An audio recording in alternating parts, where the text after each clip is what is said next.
प्रिय विद्यार्थियों, DSS online कक्षा में आपका स्वागत है।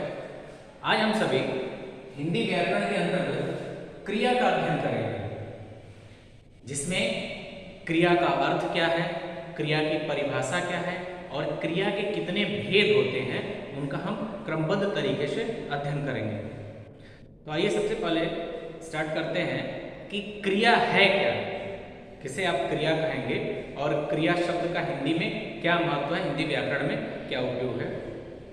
जैसा कि आप नाम से यहाँ देख रहे हैं, क्रिया। क्रिया का अर्थ होता है, शाब्दिक अर्थ, क्रिया करने वाला या किसी कार्य का करना या होना। क्रिया का मतलब क्या होता है? किसी कार्य का करना या होना। तो अब क्या होगा इसका शाब्दिक अर्थ, यानी क्रिया का शाब्दिक अर्थ होता है कि किसी कार्य का करना या होना।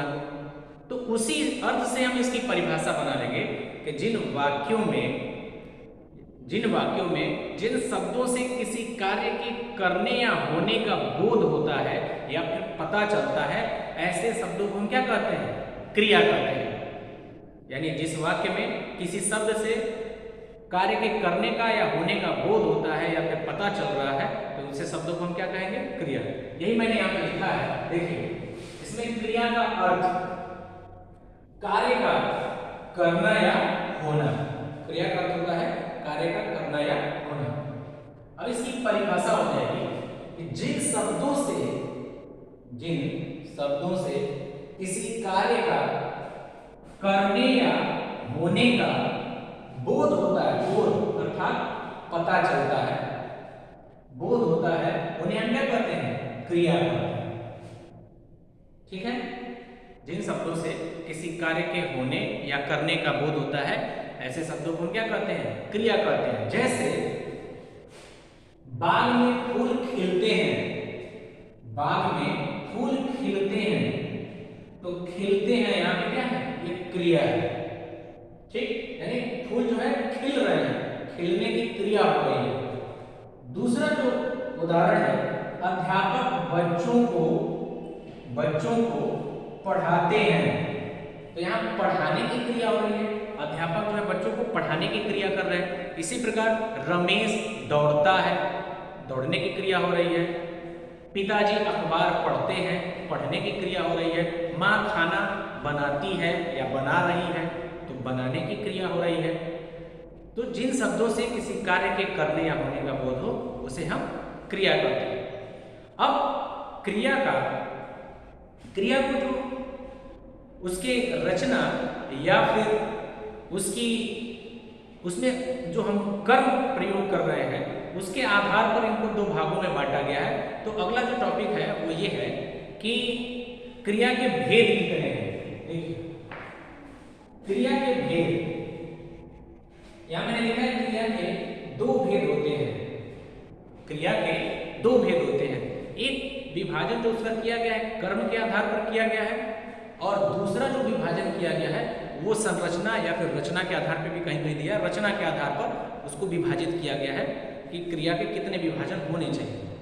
तो सबसे पहले जो है हम पढ़ेंगे कर्म के आधार पर क्रिया का विभाजन कितने आधार पर किया, कितने भागों में किया गया है, और उसको उदाहरण सहित मैं समझाने का प्रयास करूंगा आपको। देखिए क्रिया के दो भेद होते हैं, पहला कर्म के आधार पर और दूसरा रचना के आधार पर। यानी क्रिया का विभाजन किया गया है कर्म के आधार पर, क्रिया का जो कर्म है उसके आधार पर, और दूसरा उसकी रचना या फिर संरचना कह सकते हैं के आधार पर जो है उसको बांटा गया है।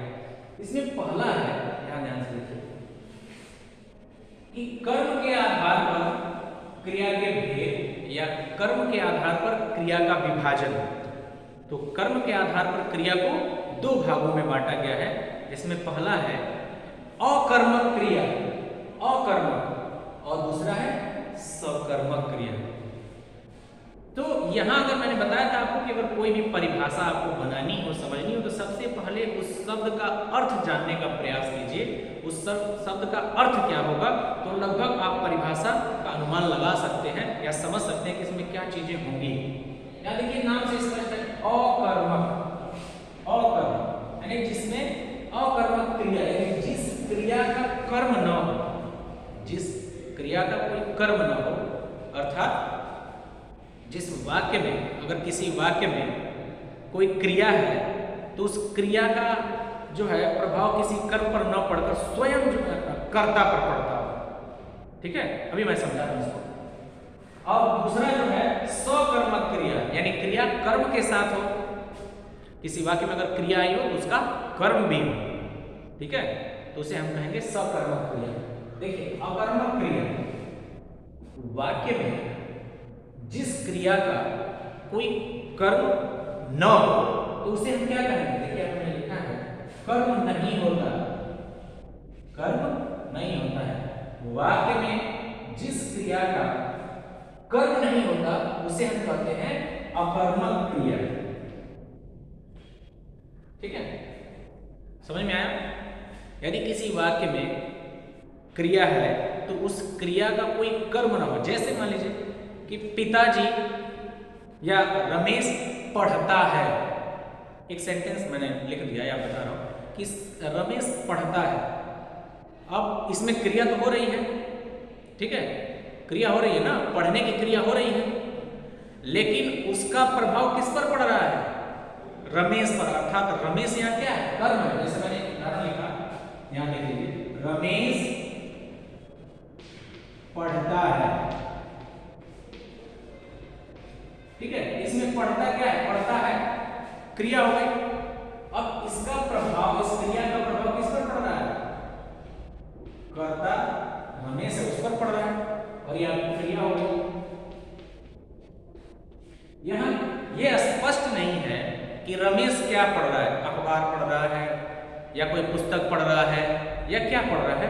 ये कोई यहाँ स्पष्ट नहीं, क्लियर नहीं है कि रमेश क्या पढ़ रहा है। बस रमेश पढ़ता है, तो पढ़ने का प्रभाव डायरेक्ट होता है, प्रत्यक्ष रूप से रमेश पर पड़ रहा है। और अर्थात यहाँ पे कर्ता पर प्रभाव पड़ रहा है क्रिया का, कोई कर्म नहीं है, इसलिए क्या होगा? ये वाक्य क्या होगा? अकर्मक। ठीक है, ये वाक्य क्या होगा? अकर्मक।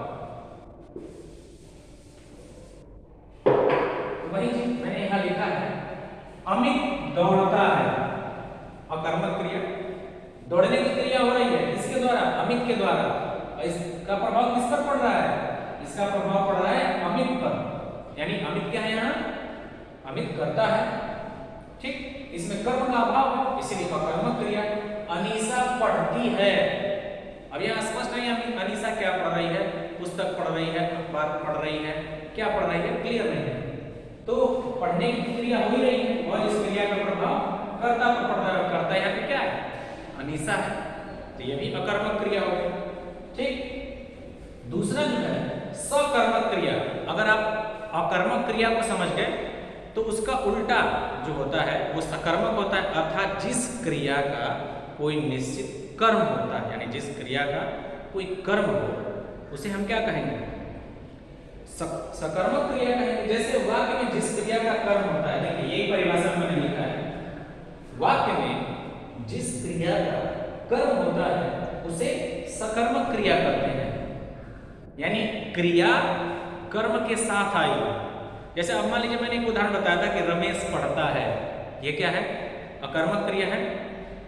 अब मैं यही कह दूं कि रमेश समाचार पत्र पढ़ता है। ठीक है, तो रमेश अब क्या पढ़ रहा है? जो पढ़ने का प्रभाव है, यानी जो क्रिया पढ़ना यहाँ पे किस पर उसका प्रभाव पड़ रहा है? अखबार पर। ठीक है, यानी कर्म है उसका, तो वो सकर्मक क्रिया हो जाएगी। जैसे अगर ये कह दें कि रमेश फल खा रहा है, तो खा रहा है ये क्रिया हो गई, खाने की क्रिया हो रही है। अब उस खाने की क्रिया का प्रभाव किस पर पड़ रहा है? फल पर पड़ रहा है, क्योंकि फल जो है कम होता जा रहा है, प्रभाव में दिख रहा है ना उस पर। तो इसलिए जो है यहाँ पर क्रिया का प्रभाव कर्ता पर न पड़कर फल पे पड़ रहा है। जैसे अगर उदाहरण में है कि रमेश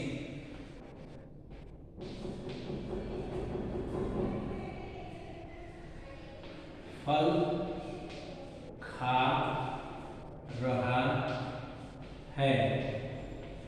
ठीक है, तो यहां देखिए खा रहा है, ये क्रिया हो गई, क्रिया। ठीक, और खाने का प्रभाव किस पर पड़ रहा है? फल पर, कर्म हो गया। और किसके द्वारा हो रहा है? रमेश। रमेश यहाँ पे क्या है? करता है। तो ये क्रिया यहाँ पर आई है, लेकिन किसके साथ? कर्म के साथ। इसलिए जो ये वाक्य होगा उसे हम क्या कहेंगे? सकर्मक। सकर्मक, क्योंकि इसमें कर्म है यहाँ। ठीक है, यही बात इसमें कही गई है। सकर्मक क्रिया वाक्य में जिस क्रिया का कर्म होता है उसे हम सकर्मक क्रिया कहते हैं। या दूसरे शब्दों में हम ये कह सकते हैं कि जिस वाक्य में क्रिया का प्रभाव कर्ता पर न पड़कर कर्म पर पड़ता है, तो ऐसे वाक्य को हम क्या कहते हैं? सकर्मक क्रिया कहते हैं, सकर्मक वाक्य कहते हैं। उदाहरण में यहाँ लिखा है पिताजी समाचार पत्र पढ़ रहे हैं। पढ़ने की क्रिया हो रही है, उसका प्रभाव किस पर पड़ रहा है? समाचार पत्र पर। और पिताजी यहाँ पे क्या है? करता है। दूसरा उदाहरण है माँ खाना बना रही है। बना रही है, बनाने की क्रिया हो रही है, और क्या? खाना। ठीक। हाँ, एक चीज और इसकी पहचान है कि अगर आप क्रिया से पहले क्या लगाते हैं, क्या लगाकर आप प्रश्न करते हैं, तो कर्म को ढूंढ सकते हैं। अगर जवाब मिले तो जो है वो कर्म है, अगर जवाब नहीं मिलता है तो क्या है? अकर्मक क्रिया है। ये भी है। एक बात इसमें और आया है जो आपको मुझे बताना चाहिए, इतना तो आपको समझ में आ गया होगा, नहीं मैं बता दे रहा हूं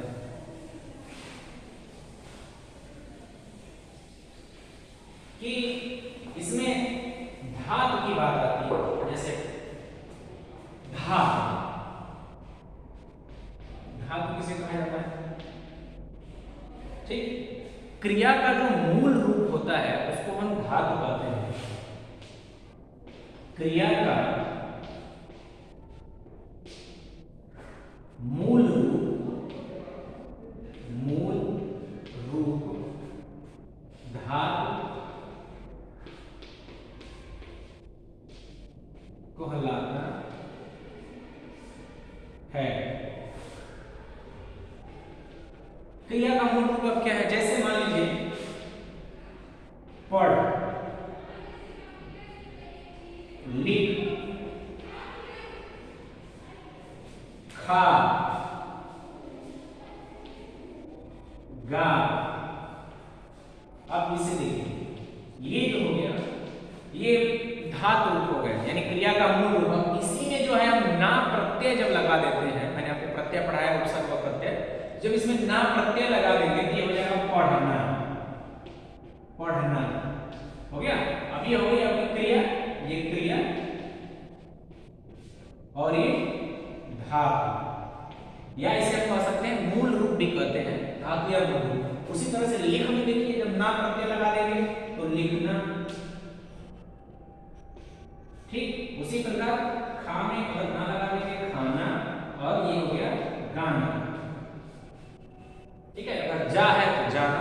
तो ये हो गई क्रिया की मूलावस्था, इसको कहते हैं। और ये है क्रिया की सामान्य अवस्था, यानी सामान्य है, और ये मूल रूप इसका है जिसे हम धातु रूप कहते हैं। पढ़ से पढ़ा है, बना है पढ़ना, लिख से लिखना, खा से खाना, गा से गाना। तो आज के लिए इतना ही। उम्मीद है आपको समझ में आया होगा। इसके बाद से अगले वीडियो में, नेक्स्ट जो वीडियो होगा उसमें हम लोग पढ़ेंगे जो क्रिया का दूसरा भेद है, जिसे हम रचना के आधार पर या फिर संरचना के आधार पर विभक्त करते हैं, तो उसका अध्ययन करेंगे। आज के लिए इतना ही। धन्यवाद। अगर आप नोट करना चाहें तो यहाँ से नोट भी कर सकते हैं।